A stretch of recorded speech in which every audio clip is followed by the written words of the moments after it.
I've been a real estate agent for over 10 years and done hundreds of deals, and here are 5 fees that you should pay when you're buying a house. So number 1 is title insurance. So there's a lender's title insurance, and then there's also an owner's title insurance option. And the lender's title insurance is required. However, the owner's title insurance is completely optional, although I would say about 90% or so of buyers that I work with typically get it. And the owner's title policy basically protects you if there's any issues that come up with the title. Like maybe previously there was an estate sale and there was 10 different people that had to sign, and then one person wasn't properly notified, or one person didn't sign, and then some type of title issue comes up, or maybe it was a contractor lien of some sort or some type of encumbrance. And the title company will tell you exactly what the owner's policy covers, and you should always confirm that with them. But I would strongly recommend any buyer to get an owner's title policy. Just makes you sleep a little bit better at night. You probably won't have to use it. And there is an argument to be made to waiving it. I think in one state, I think in Iowa, people actually don't get title insurance because it's basically the title company's job when you purchase the property to have the title be cleared anyways.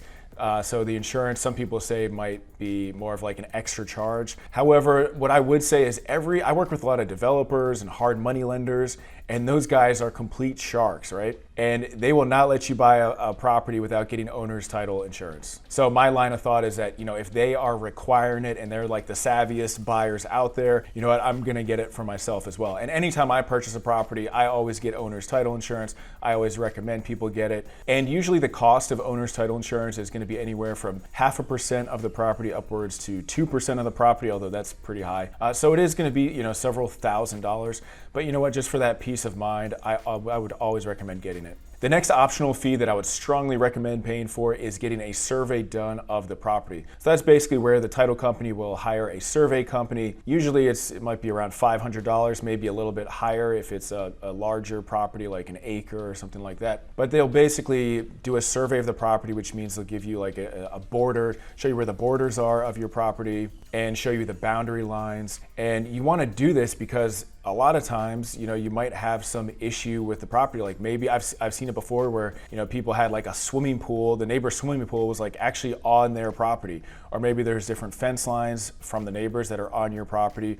Or maybe there's just different structures that shouldn't be there that are on your property. Or one time we did a survey of the property and we found out that the driveway of the property that we were looking to purchase was like 1/3 of the actual size, meaning that if we were gonna go strictly by the boundary lines, an actual car wouldn't even be able to fit along this driveway because it was 1/3 of what we thought it was. The neighbor's property actually came onto this driveway. And so that could obviously be an issue. If the neighbor really wanted to, maybe they could like build a fence on the driveway or basically claim that part as their property. So you want to get all of these issues sorted out, before you actually close on the house. You want to know what your boundary lines are. You want to know if there's any issues with the boundary lines and get those sorted out before closing. And then if you ever want to build a fence or some type of structure, you'll have the exact measurements from the survey company, which you can give to the contractor or the fence company. And I think it's just good to know your exact boundary lines anyways, even if you don't plan on doing anything. It's just, you can just keep that document forever as long as you own the house. You definitely don't want to purchase a property and then,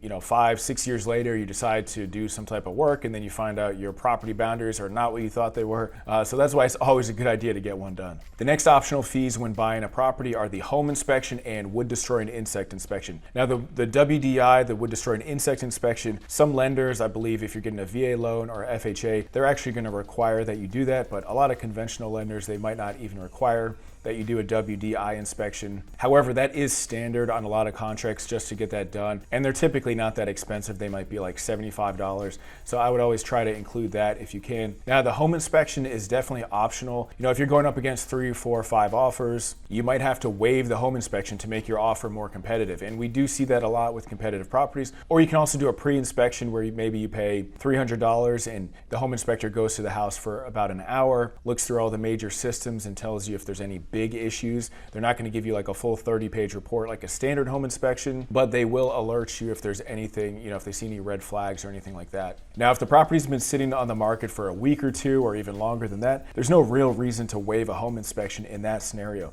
You'd only waive it if it's a super competitive offer type of scenario. And a home inspection might cost about $500 to $1,000 to do like a full, 2, 3, 4 hour home inspection depending on the size of the house. I think the longest home inspection I've ever been at was like 6 or 7 hours, and that was a massive house. But a good home inspector will basically tell you everything you need to know about the house, the approximate age of the roof, the HVAC, any big red flags. And then if there's some concerning issues, you would basically write them up. You write up to 3, 4, 5, 10, 20 issues with the property. Usually you would stick to the bigger items. You're not going to say, hey, can you fix this light bulb or fix this, something pretty minor. You say, hey, the HVAC is broken. Can you have a licensed HVAC person take a look at it? Or, what I prefer doing, because it's usually a lot cleaner for everybody involved, is just saying, you would list out the items and then you'd say, in lieu of these items, give us a credit for X amount. Because what I've seen happen more times than not is you might write the seller to do like 3, 4, 5 different repairs, and the seller agrees to those repairs, but then when you check the repairs, they're not really up to your level of standard, and maybe the seller did the minimum job. So that's why I credit, you can hire your own contractors, and it just makes the whole process a lot smoother for everybody involved. So real quick, 10 seconds, if you are looking to buy or sell in the Northern Virginia, Washington, D.C. metro area, reach out to my team and I below. We'd love to assist you. Or if you're looking to buy a property nationwide, I can put you in touch with a great agent as well. The next fee you should be paying is the appraisal. Now, most lenders are going to require that you get an appraisal done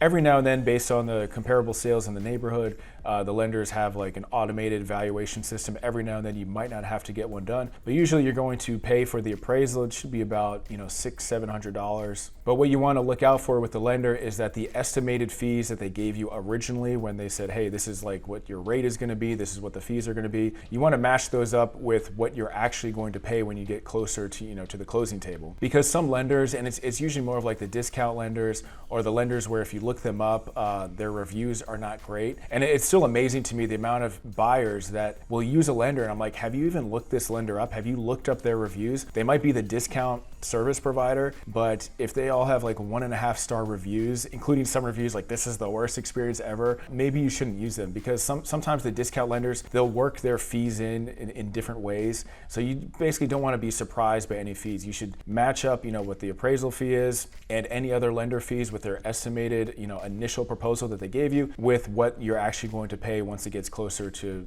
closing time. Because sometimes the lender might quote you one estimate or one initial fee, and then by the time it gets closer to closing, it's drastically different. So you got to watch out for that. The next optional fee is the home warranty. Now, most real estate agents, to be honest, don't really recommend a home warranty. Myself personally, I don't get home warranties. I don't typically recommend home warranties. If you read the reviews of home warranty companies, they're just all over the place. Some people have terrible experiences, some people have good experiences. But the only time I really recommend getting the home warranty is if the previous owner had some type of like specialty warranty that like conveys with the house. Like we did a purchase recently where it was this massive house with all these, multiple HVAC systems, special type of roof, this and that. There was a lot going on with the house. It used to be like a group home that like 15 people would live in. So they had this special type of warranty that conveyed with the property and would cover you for a lot of different things. And that owner had this warranty for a long time and kind of like recommended it. So we didn't have to get it, but I told my buyer, I was like, look, in this scenario, it probably makes sense. It's such a big house, so many major systems.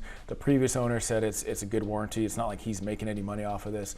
So in that scenario, I would get it. But a lot of times with home warranty companies, what I see is like, you pay the $500 or $600, and then if something breaks, you have to pay the home warranty company, $150 just to come out and take a look at it. And they usually try to do like the cheapest fix possible. And then, you can kind of keep paying these fees over and over again. A lot of people think that if something breaks, that the home warranty company just automatically replaces it. And that's not always the case. Sometimes it does happen, but I typically don't recommend home warranties unless it's a unique situation like this.